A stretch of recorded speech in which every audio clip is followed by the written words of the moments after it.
awal mulanya saya itu awalnya membangun ini tidak punya niat untuk buat rumah makan atau apa, tapi saya itu ingin buat nyantai saya. Banyak orang yang bicara bahwa lokasinya di hutan kok mau buat jualan seperti itu, kamu pun juga belum berpikir ke situ. Nah ini udah terbangun awal saya buat nyantai kok ada pandangan saya ketika tak bikin kuliner itu saya kira juga masuk gitu. Akhirnya kami mengkaryakan PKK yang ada di lingkungan saya dan kami didukung dari Pak Camat.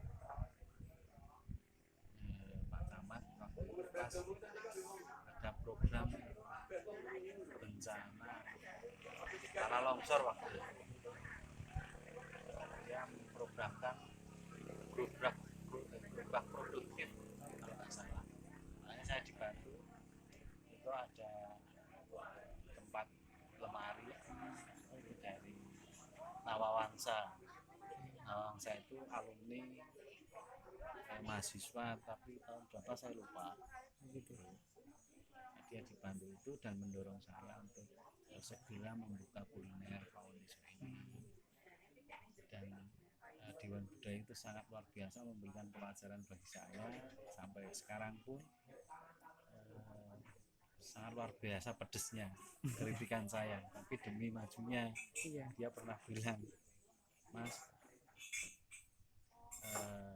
warung jenengan pun nggak tahu rasanya, saya belum coba, tapi saya nilai wah ini sangat kumuh sekali, seperti ini sangat luar biasa, pukulan ke saya, tapi ini bagi saya adalah cambuk untuk maju. Alhamdulillah ya pengunjung sampai saat ini pandai stabil, walaupun kemarin dampak COVID ini, namun juga alhamdulillah sedikit sudah mulai normal. Pun juga ingin mengembangkan, saya itu membuat warung makan, tapi bukan sekedar hanya warung makan. Tujuan saya di sini bisa untuk makan, tapi di sini juga bisa untuk bersantai, foto santai seperti itu. Makanya kami selalu mengembangkan, walaupun sangat tertatih dengan biaya. Ya. Kalau biaya kemungkinan bisa bertahap. Jadi tidak harus ya itu tadi yang saya maksud, langsung ujuk-ujuk teko, itu nggak bisa. Kita harus sudah berat, berat. Ya itulah dukungan dari masyarakat memang seperti itu ya, perlu. Apalagi jangan wilayah sini kan sentra ya, sebenarnya sentra tempat wisata, cuma apa ya sebenarnya belum banyak yang tahu. Nah nanti kalau promo kemungkinan lewat media sudah ada, medianya tinggal sama ada tenaga ahli yang mendampingi. Ini loh ada biografi yang seperti ini, kita kemas seperti apa, ini saya masih nol, masih nol. Kalau dari dinas pariwisata sendiri pernah kesini? Secara langsung ataupun kita bicara fokus terkait dengan ini belum pernah. Itu biasanya Pak, kalau tempat-tempat wisata seperti itu memang dari inspirasi masyarakat sendiri. Nah nanti dari masyarakat baru mengajukan ke dinas pariwisata, saya punya ini loh. Memang dinas pariwisata itu selalu komunikasi, tapi lewatnya adalah Kodawes. Mandang itu apa ya, komunitas yang ada untuk mengelola wisata yang ada di wilayah kita. Di wilayah Bumur ini ada pelatihan, namun untuk yang khususnya di warung saya Pauliso, walaupun nanti ke depannya itu kami tidak hanya tadi tempat makan saja, tapi depannya juga kami menjual view yang ada. Apa namanya, intern antara warung dengan dia apa namanya pariwisata ya belum ada ini. Belum connect ya. Nah, Terus untuk akses jalan sendiri mudah ya Pak? untuk akses jalan kalau ini lumayan termasuk strategis. Strategis ya. Iya, termasuk strategis. Terus mungkin dari lokasi ini harapan jenengan apa Pak? Jadi unek-unekin jenengan ke depan. Dari lokasi sini harapan saya itu baik dari pihak manapun, baik masyarakat ataupun pemerintahan, kami juga ingin bekerja sama. Mungkin di samping saya ini ada sungai, ini mungkin kita bisa bersama-sama menggali potensi wisata susur sungai, mungkin dari masyarakat itu juga kami mengharapkan, dan juga nanti dukungan pemerintah. Karena apa? Ketika kita hidupkan ataupun di sini ada genangan air, itu sangat membantu masyarakat di dalam pertanian maupun nanti ada apa ya? Ini tempat bermain. Ketika ada genangan air di sini juga ketika kita mau membuat genangan air itu kita sangat biayanya tidak terlalu banyak. Kalau mata air ini kan masih tergolong ada airnya ya di sungai. Itu air dari mana? Nah, ini dari curah hujan. Curah hujan. Dari curah hujan dari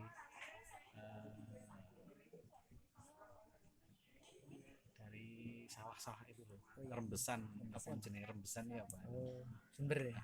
Iya, mata sumber air. tapi kecil, rembesan. Ya itu mungkin resapan dari pohon-pohon yang yang menyimpan air itu bisa turun ke bawah.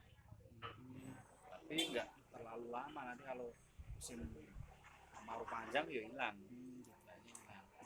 Kami mengharapkan ketika ada kemarau, pada musim kemarau itu ada genangan air, itu pun sebenarnya bisa dilaksanakan.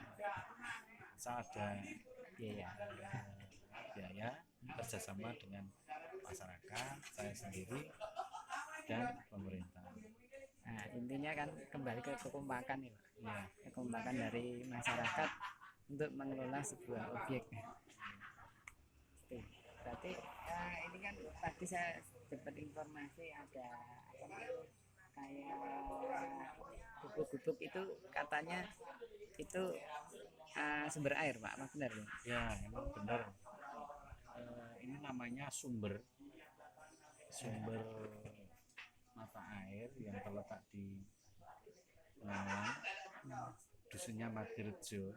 Ini sepanjang masa, insya Allah nanti sepanjang masa itu selalu muncul mata air. Artinya masyarakat bisa panen 3 kali dalam 1 tahun. Mata air. Ya. Tapi bisa kering. Selama ini nggak bisa kering. Begitu. Selama ini nggak bisa kering yang di sebelah sana. Petani tanam padi terus di gubuk-gubuk itu ada beberapa mata air di situ. Dan bahkan mata air itu digunakan untuk konsumsi masyarakat. Itu pakai selang-selang Madirjo dibuat.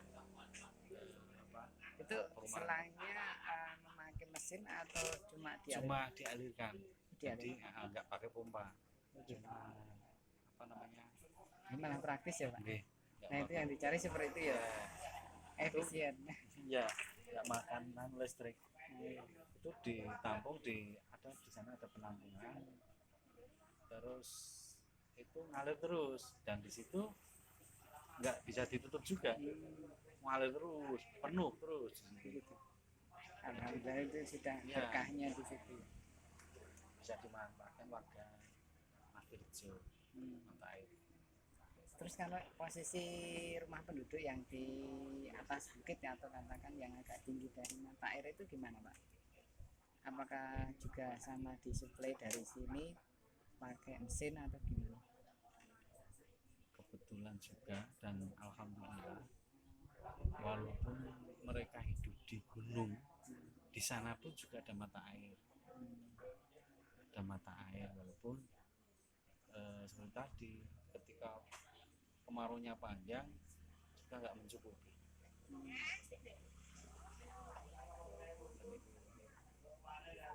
Nah, makanya yo warga itu juga sangat memerlukan pertama itu adalah alat untuk mendeteksi itu loh mata air yang bisa orang ahli yang bisa mencari mata air gitu. Kemudian juga ada penggulan.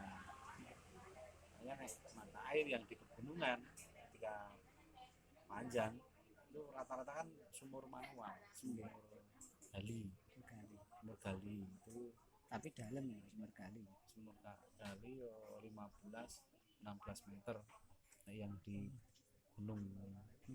Itu bisa dapat mata air Pak yang 15 itu atau nanti tetap kering seperti pada umumnya itu Pak? nek nek kemaraunya panjang ya nanti minyak Sama tidak ya? mencukupi ya. Tapi yang di puncak gunung itu bahkan malah ada hanya cekungan pendek, belik, yang ini orang mengatakan belik itu hanya cekungan tapi itu ada mata air, itu juga dialirkan lewat nggak pakai pompa lagi di sana itu ya. Mungkin ini Pak, yaitu tadi yang saya maksud, karena kelestarian pohon-pohon masih terjaga, itu mata air dari situ Pak. Ya mungkin bisa. Ya, kalau mungkin seandainya pohon ini hilang semua nggak tahu. Iya. Ini seperti kemarin Pak, saya waktu bantu air bersih di Wonosari, daerah mana saya lupa. Di sana itu gunung, sama sekali nggak ada pohon, gundul, jadi tinggal batu. Nah, saya pernah tanya sama warga sekitar, dulu sebelum ada sebelum pepohonan atau pohon-pohon ini gundul, gimana Pak mata air? Ya lumayan Pak, masih bisa, walaupun kering nih, nggak seperti sekarang. Berarti kan kesimpulannya di itu Pak, di anu ya, di pepohonan. pepohonan. Tapi kadang gini Mas, kadang memang benar pohon itu, pohon-pohon tertentu itu yang bisa menyimpan air.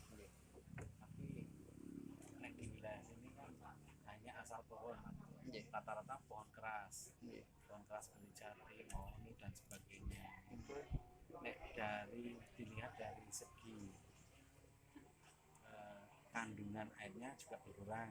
Kemudian ketika daya dukung pariwisata itu kurang mendukung sebenarnya. Karena apa? Dilihat dari keindahannya Itu nggak menarik, itu kurang menarik.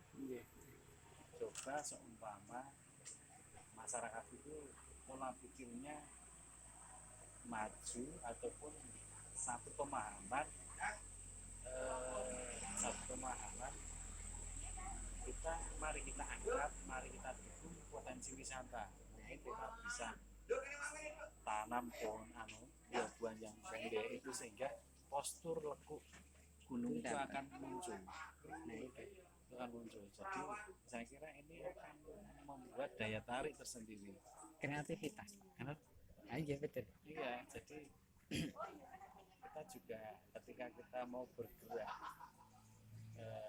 apalagi ketika ada daya dukung, cara berpikir masyarakat sudah maju, ayo kita bareng-bareng ya, itu sangat membuat daya tarik wisatawan ke sini. Tapi selama ini untuk wisatawan dari luar wilayah, katakan dari asing atau pernah ke sini nggak Pak? Kadang so ada, tapi sangat jarang sekali. Ada 1-2. Iya. Dari mana Pak ya? Biasa yang dulu pernah ke sini. Kadang ikut sok mampir makan itu ya nggak ngobrol soalnya. Oh, nggak bisa komunikasinya. Iya, gitu. Bisa maju, kita bisa kompak, baik masyarakat, perusahaan maupun pemerintah, tinggal alangkah lepas indahnya ketika kebersamaan itu postur tanah itu kita olah. kita tidak kita rusak, tapi kita lebih kita munculkan, Tonjolkan. kita tonjolkan. Mengikuti lekuk dengan menerapkan tanaman yang mungkin buah yang sangat pendek posturnya, jadi kelihatan banget. Iya. Tapi yo merubah mindset masyarakat itu sangat luar biasa Sulit. susahnya. Iya. Sebenarnya biografinya sangat mendukung sekali. Tapi kita harus semua lapisan harus kita sama-sama mencoba meningkatkan. Nah, selama ini dari para pamong-pamong Dukuh itu pernah nggak Pak berpikiran seperti jenengan untuk wilayah Pak Gedang Sari sendiri Pak? Nah, rata-rata itu juga gini, belum mengarah ke situ. Oh, belum Mengarah ke situ. Larinya kita punya ladang, kita tanami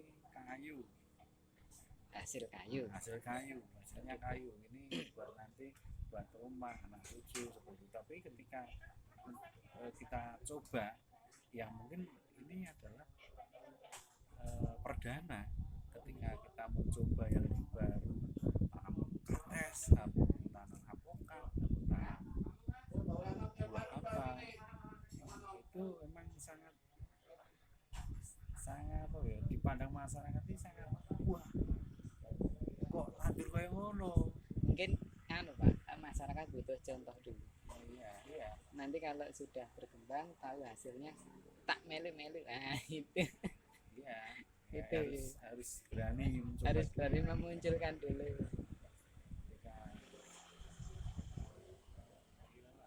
Ketika masyarakat itu sadar emang penak banget, tapi ketika kita mau merubah itu yang sangat susah. Contoh ketika orang yang tanam padi, tapi juga mereka menjaga kerapiannya, menjaga ininya, nanti dia daya dukungnya ada. Sini aura-aura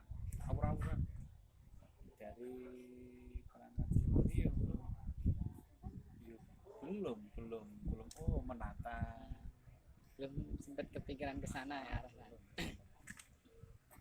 Berarti mengawali diri dari pribadi dulu. Kami saya kemarin mau mencoba lingkungan saya itu, tapi gagal juga. Artinya gagal gini, baru mau mencoba tapi terkena COVID ini. Ya kan lingkungan saya itu kan ditanami padi semuanya. Nah, kami mencoba tidak kayak tanami padi, tapi tak tanami California. Rencana saya udah ada traktor dan sebagainya, persiapkan. Tapi kemarin ada COVID yang ngirim saya, bibit itu udah berani naik. Itu yang sampai sekarang nganggur, malah saya diketawakan. Tapi itu biaya dari jenengan sendiri atau? Biaya dari saya sendiri. Dari jenengan sendiri. Nah, untuk di Maundiso ini saya emang cita-cita saya itu di sini adalah tempat makan buat aman, kemudian juga ada dukungan tempat selfie, spot-spot kayak gitu, dan juga nanti perkembangannya itu ada tempat main dan sekaligus paketan wisata. Harapan saya seperti itu. Kalau jenengan lahannya luasnya berapa Pak? Nah, luas lahan saya 2.500 bawahnya hanya 7 meter. Apakah nanti pengembangannya di sekitar situ atau ke wilayah yang lain juga? Pengembangannya di wilayah ini, sekitar ini dulu. Itu pun sangat susah bagi saya, karena terkendala itu satu uangnya.